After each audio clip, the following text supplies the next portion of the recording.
جناب خوب هستین؟ آقا همونطور که میدونید امروز روز جهانی اهدای عضوه.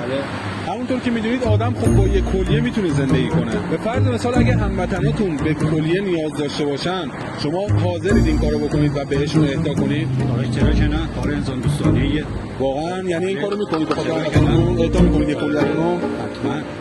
جدی؟ بله. دمت گرم خیلی شکرم هستم. باریکلا به شما. آقا یه لحظه تشریف میارید آقا سینا.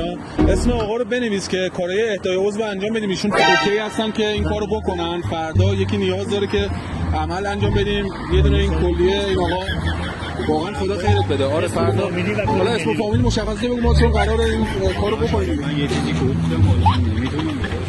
من اصلا کلیه مشکل داره. الان خودت گفتی من اوکی ام. گفتم که یه دونه گزارش میدی. یعنی فقط به خاطر گزارش گفتی الان من اوکی ام؟ میدونم. من اصلا کلیه مشکل به کلیه. آقا بیخیال خودشو بنویس شما که الان